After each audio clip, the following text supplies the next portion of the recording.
poprzednich filmikach opowiadałem Wam dużo o perfumach, o ich jakości, o tym, z czego właściwie powstają i pokazywałem Wam też różne składniki, którymi najczęściej posługują się perfumiarze. Dzisiaj natomiast chciałbym Wam już pokazać bardziej konkretnie, w jaki sposób właściwie te perfumy powstają i jak pracuje nos perfumiarz. A z racji tego, że jesteśmy teraz w takim świątecznym okresie, pomyślałem, że fajnie będzie stworzyć właśnie jakiś zapach, który nawiązywałby jakoś do klimatu Świąt Bożego Narodzenia. Dziś, słuchajcie, spróbujemy sobie zrobić zapach świątecznych pierniczków. Cześć, witajcie!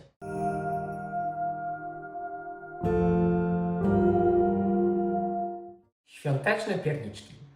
Chyba nie ma tutaj wśród nas nikogo, kto jak usłyszy to, nie miałby wyobrażenia od razu, jak one właściwie pachną. Są bardzo charakterystyczne, mają ten taki ciepły, korzenny, słodki, bardzo, pewnie też dla wielu osób nostalgiczny zapach. Dzisiaj, słuchajcie, będziemy sobie próbowali odtworzyć właśnie zapach tych pierniczków, ale też od razu mówię, że nie będziemy tworzyć gotowych perfum o ich zapachu. Zamiast tego będziemy tworzyć akord. Akord, czyli po prostu takie połączenie kilku, być może kilkunastu składników, które w połączeniu właśnie nam zaimitują zapach takich świątecznych pierniczków. Dlatego, że to jest oczywiście ten przykład składnika, nuty, której nie jesteśmy w stanie pozyskać z natury, tak? Nie weźmiemy sobie pierniczków i nie wydobędziemy z nich ekstraktu. Musimy przy pomocy innych składników w jakiś sposób zaimitować ich zapach. A z racji tego, że zbliżają się teraz warsztaty perfumowe, tworzenia perfum i właśnie w takiej świątecznej atmosferze, w świątecznej edycji planuję przygotować tematyczne, związane ze świętami składniki, to pomyślałem, że właśnie jednym z takich składników do warsztatów będzie akord o zapachu takich pierniczków. Chociaż pewnie jak dzisiaj już to oglądacie, to jest już po warsztatach, bo nagrywam to z tygodniowym wyprzedzeniem. Ale nic nie szkodzi, najważniejsze, że będę w stanie Wam pokazać, w jaki sposób właściwie perfumiarz pracuje i w jaki sposób powstaje właśnie taki zapach pierniczków. Więc tak, słuchajcie, włączam sobie wagę. Składniki już mniej więcej przygotowałem takie, jak wydaje mi się, że mogłyby pasować do tego projektu, ale to pewnie będzie się zmieniało w trakcie. Też z racji tego, że to akord, będę Wam w stanie pokazać, a właściwie chcę Wam pokazać od początku do końca cały proces, bo z kolei gdybym na przykład tworzył jakieś kompletne perfumy, no to trwa tyle, jest podzielone na tyle etapów, że ciężko by mi w ogóle było pokazać od początku do końca, w jaki sposób one powstają. W przypadku akordu, który jest o wiele prostszy niż gotowa kompozycja perfumowa, no to jest mi o wiele łatwiej Wam pokazać, jak taka kompozycja powstaje w różnych etapach. Z rzeczy, której mam praktycznie już tylko przygotowałem sobie w zlewce, słuchajcie, to jest po prostu nośnik. Opowiadałem Wam kiedyś o nim, to jest po prostu glikol dipropylenowy, czyli taki oleisty, bezwonny nośnik. W tym przypadku chcę go użyć niewielką ilość, tak około 20%, po to, żeby ten akord, ta taka tak zwana baza warsztatowa była po prostu przyjemna w użyciu, ponieważ gdybym go nie dodał, to mogła być na przykład zbyt lekka, mogłaby się rozwarstwiać, albo na przykład z tego, że niektóre składniki w temperaturze pokojowej się krystalizują, są ciałami stałymi, no to mogłoby być po prostu trudna w aplikacji, a podczas warsztatów mamy mało czasu do stworzenia swoich perfum i chcemy, żeby te składniki były już po prostu gotowe. Więc mam tutaj tylko na razie ten glikol dipropylenowy i teraz po kolei, słuchajcie, będę dodawał różne składniki, aby w jakiś sposób właśnie zbliżyć się i odwzorować taki zapach pierniczków. Jeden składnik, który na pewno będę chciał użyć i będzie on w dużej dawce, to jest, słuchajcie, cynamal.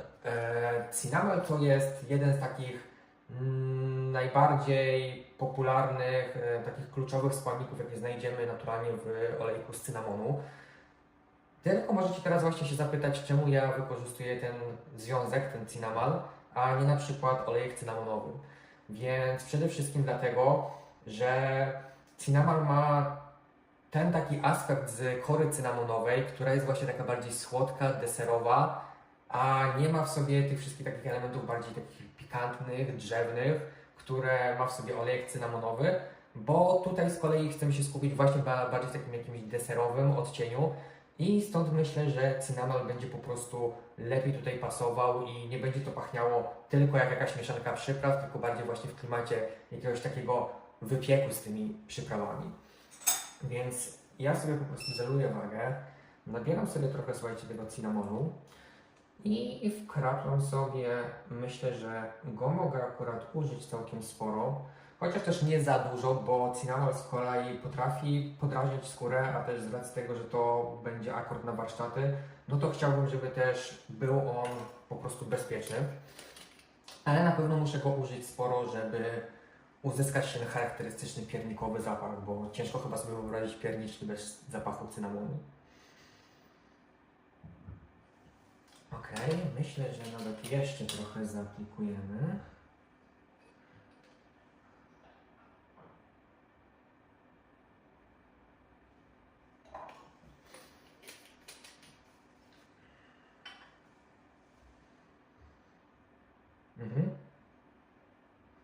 Ok, teraz już jest właśnie wyraźnie wyczuwalny w takiej ilości, że myślę, że spokojnie nie przykryją go kolejne składniki, które będzie dodawać. Potem oczywiście te proporcje zawsze perfumiarz na etapie modyfikacji formuły dodawania też je zmienia i wymaga to też często wielu testów, wielu godzin testów, więc ja tutaj też na pewno będę robił jakieś przerwy na takie dokładniejsze wąchanie i szukanie tego balansu składników.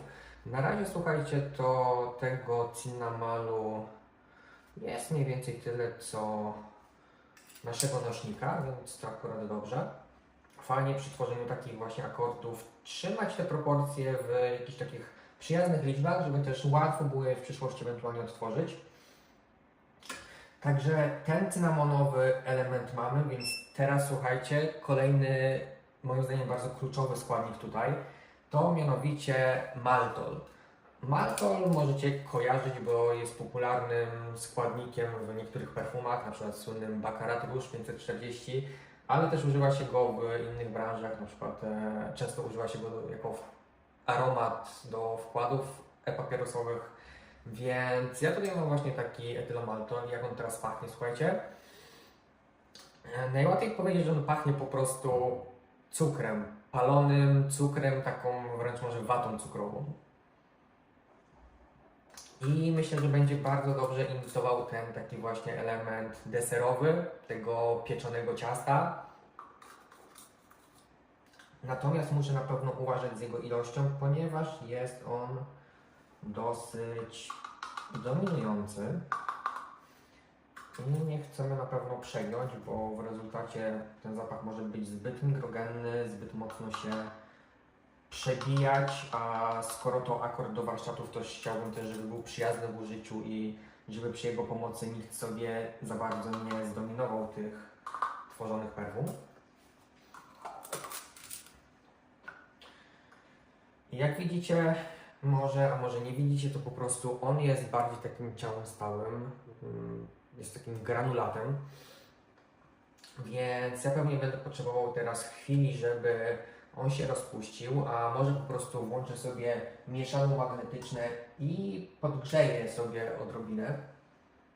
Dlatego zrobimy teraz bardzo krótką przerwę i wrócę do Was, kiedy już go rozpuszczę, aby po prostu lepiej czuć jego zapach, jego impact w kompozycji. Ok, słuchajcie, jestem z powrotem. Udało mi się rozpuścić ten nasz maltol i jeszcze w międzyczasie trochę popracowałem nad balansem tych składników. Co bardzo ważne, jak perfumierz pracuje, to my naprawdę bardzo rzadko oceniamy zapach w trakcie pracy, wąchając po prostu z naczynia. Jest to po prostu niemiarodajne, w taki sposób te zapachy nie pachną tak, jak podczas rzeczywistego użycia aplikacji, więc perfumierz zawsze, słuchajcie, przy pracy ma pod ręką bloterki i dopiero z nich, słuchajcie, aplikuje sobie co jakiś czas tą naszą kompozycję i z nich dopiero oceniamy ten nasz efekt. I tylko 2 składniki, słuchajcie. Ja co prawda już poza kamerą tutaj musiałem trochę zmienić balans, ponieważ tego maltolu użyłem po prostu za dużo. Musiałem z kolei zwiększyć ilość wcześniejszych 2 składników. Natomiast teraz, słuchajcie, udało mi się rzeczywiście już uzyskać ten taki efekt, że rzeczywiście pachnie to piernikowo. Ma w sobie ten taki element właśnie ciasta, tego takiego słodkiego wypieku od tego maltolu. Ma w sobie tą korzenność przez cinnamal. Natomiast słuchajcie, teraz to mi pachnie trochę bardziej w kierunku takiego piernika, takiego wypieku, takiego ciasta piernikowego, a ja sobie założyłem, że chciałbym bardziej, żeby to pachniało jak takie ciastka piernikowe, te takie wiecie, małe pierniczki oblane lukrem, dlatego chcę tutaj wprowadzić teraz jakiś taki inny element słodyczy i pomyślałem sobie, że zrobię to przy pomocy takiego składnika. To jest isobutawan, bardzo popularny składnik do budowania zwłaszcza perfum gourmand, ponieważ pachnie bardzo deserowo, bardzo słodko. Żeby Wam jakoś oddać, to najprościej chyba powiedzieć, że on pachnie po prostu jak biała czekolada. Natomiast mimo, że nie brzmi to może jak coś, co byśmy kojarzyli z pierniczkami, to myślę, że jak użyję tego izobutawanu bardzo niewielką ilość, to on mi wprowadzi trochę taki ciastkowy element słodyczy, którego mi tu teraz brakuje. Więc ja aplikuję dosłownie na początek niewielką ilość. Myślę, że 5% wystarczy. I teraz właśnie, co istotne, biorę bloter i z blotera wącham, jaki tu dało efekt. Tak, słuchajcie, to jest to właśnie. I teraz właśnie wszedł ten taki element słodyczy, zupełnie inny niż ten maltol. Nie jest właśnie taki palony, cukrowy, tylko bardziej taki gładki. I rzeczywiście zaczyna pachnieć jak takie ciasteczka oblane cukrem, jakimś takim olukrem, ale ma w sobie też ten taki korzenny element. Więc ja myślę, słuchajcie, że te składniki, które mam na razie, a jest ich praktycznie tylko 3, no 4 jeśli chodzi o ten nasz nośnik, ten glikol dipropylenowy, ale słuchajcie, jak widzicie, tylko 3 składniki i to już wystarczy i na tym polega cała idea budowania akordów, żeby w połączeniu tych nawet kilku, 3, 4, 5 składników ich suma dała nam zupełnie coś innego niż jak wąchamy je pojedynczo, tak? Żeby to była jakaś taka nowa jakość. I rzeczywiście to już pachnie bardzo, bardzo blisko takich pierniczków. Ja jeszcze będę musiał właśnie zrobić teraz pewnie znowu cięcie, bardzo dobrze teraz uchwycić balans tych 3 składników, żeby mieć już tak dopieszczone, że to jest bardzo blisko takiego właśnie piernikła, takich ciasteczek piernikowych. I wrócimy też sobie za moment i już będę bardziej tak wykańczał tą kompozycję takimi drobniejszymi elementami, które mimo, że ich będzie niewiele, to uwierzcie mi, że będą mega istotne. Widzimy się za chwilę. No dobrze, słuchajcie, to kontynuujemy pracę nad naszymi pierniczkami. Nie dodawałam nic więcej. Myślę, że te składniki na razie mi wystarczą i rzeczywiście to one będą budowały ten główny szkielet, ten rdzeń zapachu. Nieco to zmodyfikowałem i teraz możecie mi wierzyć lub nie, ale naprawdę pachnie to mega blisko takich świątecznych pierniczków. Natomiast co teraz bardzo istotne, to żeby jeszcze ten akord jakoś wykończyć, ponieważ przy takiej prostocie, mimo że już rzeczywiście ten akord ma w sobie, niesie tą treść, na której nam zależało, to brakuje mu mimo wszystko takiej autentyczności, to znaczy jeszcze przy tej ilości składników czuć, że to nie jest taka w pełni naturalna formuła, że to nie pachnie jak coś takiego właśnie, jakbyśmy wąchali takie świeże, rzeczywiście autentyczne pierniczki. Czuć ten taki element, że no w dużej mierze powstało to właśnie z tych takich bardziej molekularnych składników, mimo że tych, które też pochodzą z natury. Dlatego co teraz będę chciał, to w niewielkiej ilości dodać jakieś różne naturalne składniki, które nam uautentycznią ten efekt. I tutaj czym się przy ich wyborze kierowałem? No tym po prostu, czym też znajdziemy, co użyjemy w rzeczywistych pierniczkach. Czyli różne przyprawy. Myślę, że jednak zacznę od odrobiny pomarańcza, olejku ze słodkiej pomarańczy. Słuchajcie, chyba ciężko sobie wyobrazić właśnie aromat pierniczków bez odrobiny takiej no, skórki pomarańczowej. I teraz znów, tych składników, które teraz dodam, nie będzie wcale dużo, to będą jakieś tam pojedyncze krople, czyli dosłownie setne mililitra, ale myślę, że właśnie to taka ilość, w takiej ilości one zbudują naprawdę bardzo istotny efekt i sprawią, że ten piernik będzie pachniał rzeczywiście jak taki naturalny piernik prosto wyjęty z piekarnika.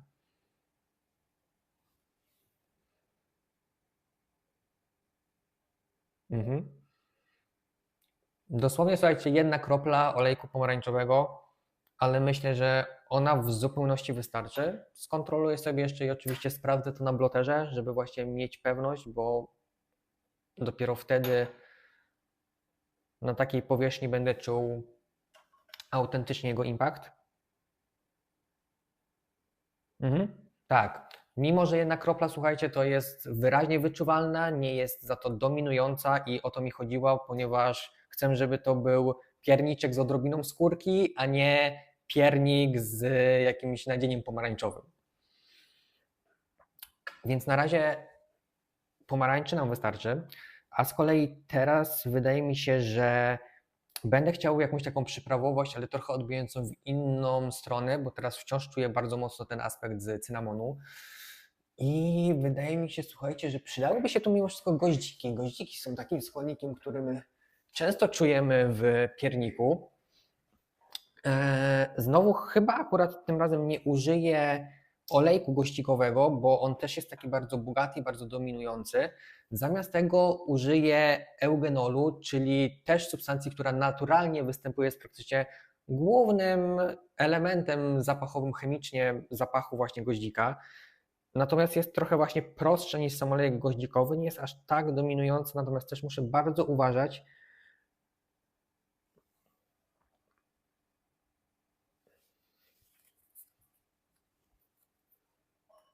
Dobra, sprawdźmy teraz.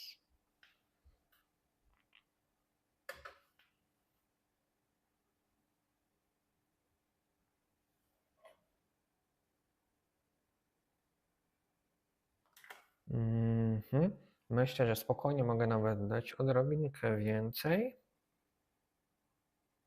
Tyle na pewno wystarczy.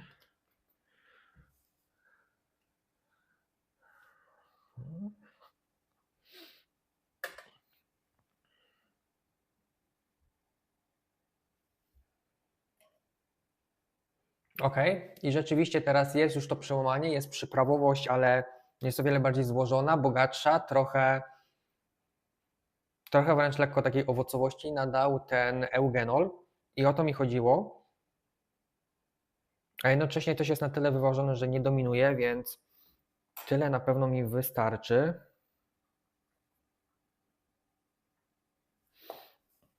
I co jeszcze, słuchajcie?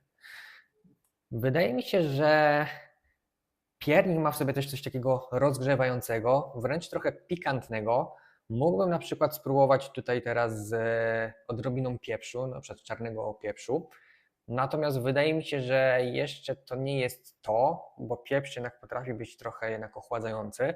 Za to myślę, że imbir tutaj się sprawdzi doskonale. Imbir też ma właśnie rozgrzewający element, ale jednocześnie jest taki bardzo ciepły, taki rozpromieniający. Ja mam tutaj ekstrakt CO2 z imbiru i on pachnie, słuchajcie, no mega autentycznie, wręcz bym powiedział, jak po prostu taki świeżo starty imbir. Natomiast też jest strasznie dominujący i na pewno nie mogę tutaj z nim przegiąć, więc użyję dosłownie taką szczyptę. Jest też bardzo lepki, nie chcę przegiąć. I zamieszam go akurat tutaj wewnątrz, aby odrobina tego ekstraktu mi rozprowadziła się w kolbie, ale też nie za dużo. A dzięki temu, że on jest tak lepki, to większość jednak zostanie tu na tej pipecie. I o to mi właśnie chodzi. Nowy bloter. Znowu sprawdzam.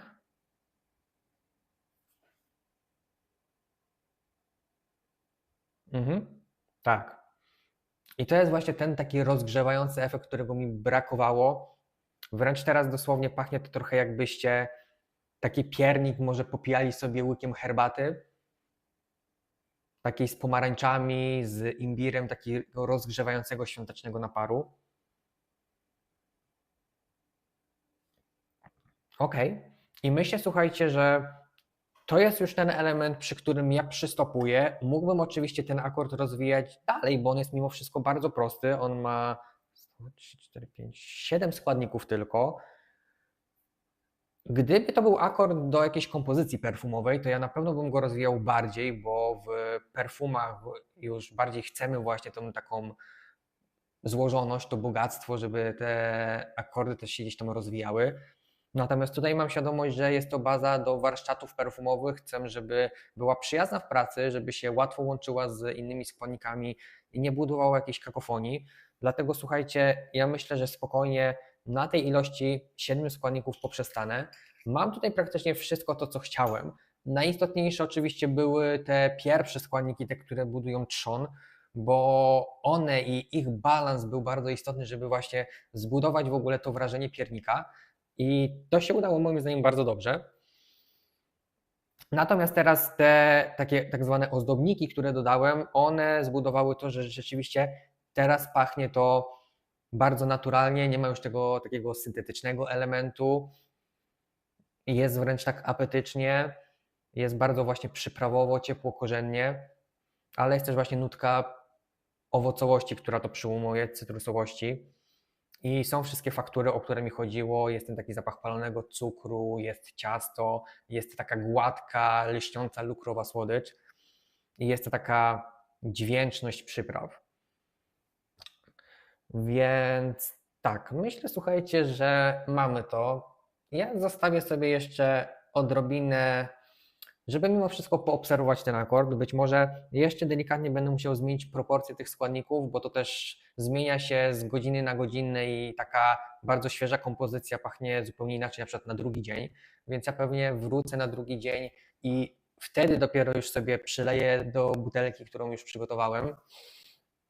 Natomiast na tyle wystarczy, słuchajcie, bo chciałem Wam pokazać po prostu, jak perfumiarz pracuje etapami, jak dodaje składniki, w jaki sposób wymyśla, co następnie dodać, czym się kieruje. A ta kompozycja na pewno jest już kompletna i nie będę tutaj raczej nic więcej dodawał. Na warsztaty na pewno będzie w sam raz. No, oczywiście uczestnicy ocenią. Co do warsztatów perfumowych, słuchajcie, to mimo, że nagrywam to już wcześniej, a wrzucam ten filmik po warsztatach, natomiast jeśli bylibyście zainteresowani na przykład uczestnictwem w takich warsztatach, gdzie uczymy się właśnie tworzyć perfumy, to na pewno w przyszłym roku będę organizował kolejne cyklicznie w Gdańsku, ale oprócz tego już na przykład z Mirkiem z perfumerii Figarola w Zabrzu planujemy coś na dosłownie tam początek roku, może gdzieś początek lutego, połowa lutego, więc obserwujcie, będę dawał znać na Facebooku, na Instagramie też z wyprzedzeniem, kiedy będziecie mogli na takie warsztaty się zapisać.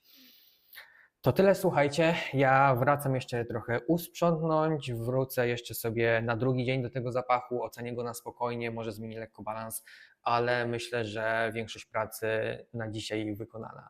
Dzięki wielkie, że mi towarzyszyliście. Wrzucam też w komentarzu recepturę tego akordu, ponieważ chcę, żeby ona była dostępna, może pomoże części z Was, którzy sami ćwiczycie tworzenie perfum, a taki edukacyjny, warsztatowy akord o zapachu pierniczków myślę, że warto znać i może się czasami przydać. Także udostępniam go, korzystajcie jak macie ochotę. Dzięki wielkie, że mi towarzyszyliście.